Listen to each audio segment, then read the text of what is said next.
Avant de plonger dans cette histoire incroyable, pensez à vous abonner à la chaîne et à activer la cloche. Ici, chaque récit a quelque chose à dire, et vous ne voudrez pas en manquer un seul.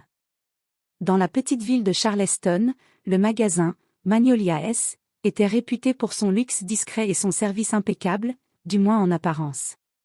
Derrière le comptoir et les vitrines scintillantes, le directeur, Gavin Harrington, était connu pour son arrogance et son goût pour l'humiliation subtile. Il avait cette habitude de juger les gens à travers des préjugés, se croyant au-dessus de tout et de tous. Un après-midi d'été, Aliyah Johnson, une jeune femme noire de 22 ans, entra pour rendre un article qu'elle avait acheté la veille. Elle portait une élégance simple mais raffinée, et son regard trahissait une certaine nervosité. Gavin, observant sa démarche avec mépris, décida de la cibler, sans raison valable. « Excusez-moi, mademoiselle » dit-il d'une voix glaciale, en la coupant. « Vous ne pouvez pas simplement faire comme tout le monde et rester en dehors des problèmes ?» Avant qu'elle ait le temps de répondre, il l'accusa de vouloir voler un objet, malgré le fait qu'elle tenait son reçu à la main. La scène, humiliant Aliyah devant les clients choqués, était orchestrée avec une froide précision. Son visage rouge de colère et de honte reflétait le poids de l'injustice.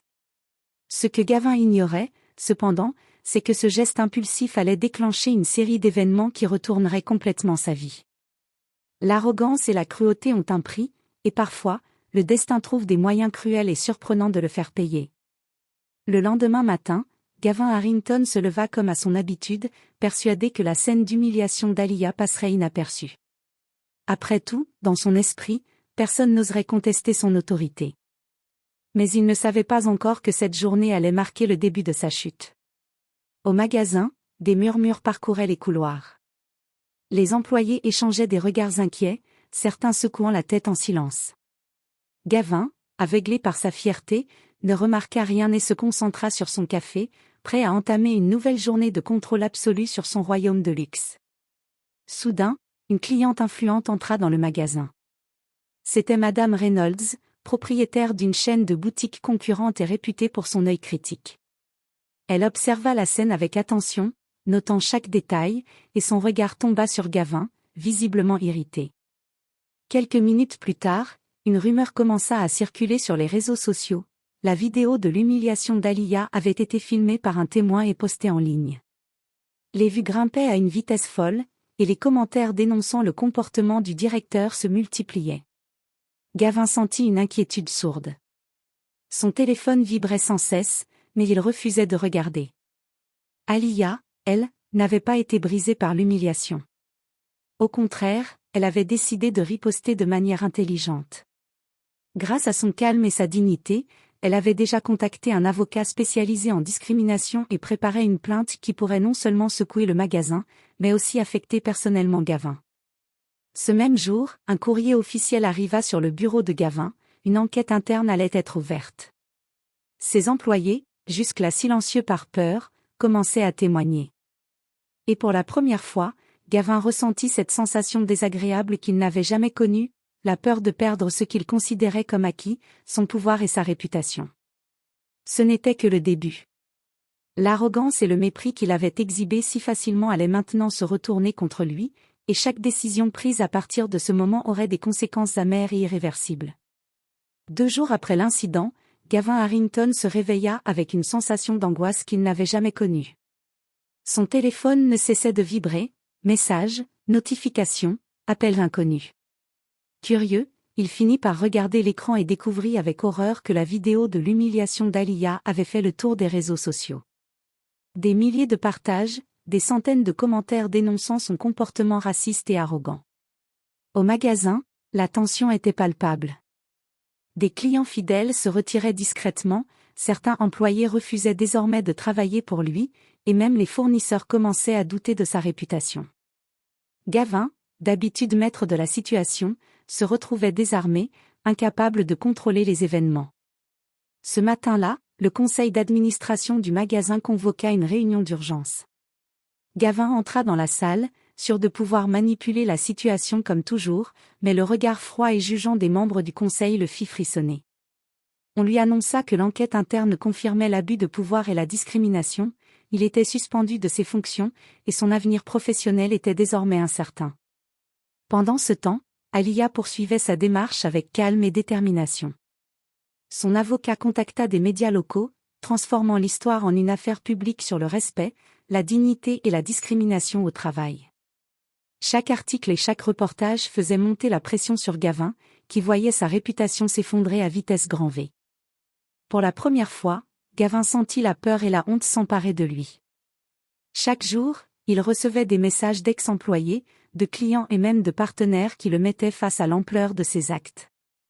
Et dans le silence de sa luxueuse maison, il réalisait que son arrogance, cette confiance excessive en son pouvoir, avait déclenché une réaction qu'il ne pouvait ni contrôler ni inverser. Ce fut une leçon amère, l'humiliation qu'il avait infligée à Aliyah revenait désormais sur lui avec une force qu'il n'aurait jamais imaginée. Gavin commençait à comprendre que, parfois, les actions cruelles laissent des cicatrices profondes, non seulement sur les autres, mais aussi sur celui qui les commet. La vie de Gavin Harrington avait basculé. La suspension du magasin n'était que le début. Partout où il allait, les regards se faisaient lourds, chargés de jugement, et les commentaires des réseaux sociaux continuaient de le hanter. Même ses amis influents commençaient à prendre leur distance. L'arrogance et le mépris qu'il avait exhibés si facilement le plaçaient désormais dans une position vulnérable qu'il n'avait jamais connue. Pendant ce temps, Aliyah Johnson était devenue un symbole de courage et de dignité. Ses actions mesurées et sa détermination à ne pas se laisser abattre par l'injustice inspiraient d'autres jeunes femmes confrontées à des discriminations similaires. Elle avait reçu des offres d'interview, des invitations à des conférences et même des propositions de partenariat pour des projets sur l'égalité et le respect. Sa vie changeait de manière positive, tandis que celle de Gavin s'effondrait. Gavin, désespéré, essaya de contacter Aliyah pour s'excuser, pensant que des excuses sincères pourraient calmer la tempête. Mais elle refusa tout contact.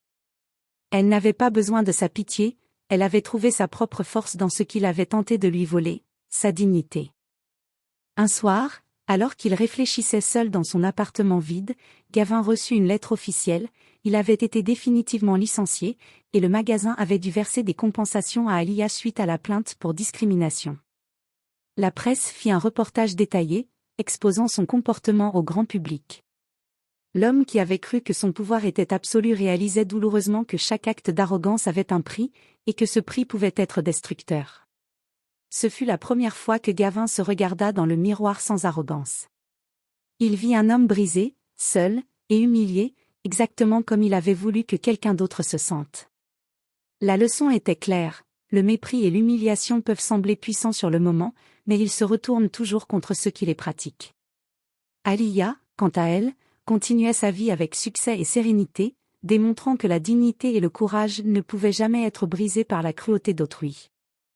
Le monde venait de lui offrir une revanche silencieuse, mais éclatante. Les semaines suivantes furent un calvaire pour Gavin Harrington. Ses tentatives pour retrouver sa réputation échouaient systématiquement. Les anciens clients refusaient de revenir, les fournisseurs avaient rompu les contrats, et même les amis qu'il pensait fidèles le fuyaient. Chaque coin de Charleston semblait lui rappeler l'humiliation qu'il avait infligée à Aliyah Johnson. Un jour, il vit Aliyah passer devant son ancien magasin fermé. Elle portait un sourire serein, entourée d'une nouvelle équipe et de journalistes venus la féliciter pour son courage et son action contre la discrimination. Gavin s'arrêta, incapable de détourner le regard. La jeune femme, avec calme et dignité, symbolisait tout ce qu'il avait perdu, le respect, la réputation et la force morale. Il tenta une dernière démarche désespérée, demander un rendez-vous pour s'excuser publiquement. Mais Aliyah refusa poliment mais fermement. « Monsieur Harrington, vos excuses ne changent rien. La seule chose que vous pouvez faire maintenant, c'est apprendre de vos erreurs. » Ces mots, simples mais tranchants, résonnèrent en lui comme un coup de tonnerre. Cette fois, Gavin comprit pleinement l'étendue de sa chute. L'arrogance et le mépris qu'il avait utilisés pour dominer les autres s'étaient retournés contre lui. La honte et le regret devinrent ses compagnons constants. Il se rendit compte que l'humiliation qu'il avait infligée ne pouvait pas être effacée par des excuses ou de la culpabilité, elle avait semé une graine qui avait grandi en force et en dignité chez Aliyah. Quant à Aliyah, elle poursuivit sa vie, plus forte et plus respectée que jamais. Elle transforma cette épreuve en succès et en inspiration pour les autres, prouvant que la dignité et la résilience triomphent toujours face à l'arrogance et l'injustice. Gavin Harrington, quant à lui, n'avait plus qu'un choix, vivre avec le poids de ses actes et le regret amer d'avoir cru qu'humilier quelqu'un pouvait passer sans conséquence. Il avait appris, à ses dépens, que le pouvoir sans respect est fragile, et que l'arrogance finit toujours par se retourner contre ceux qui l'exercent.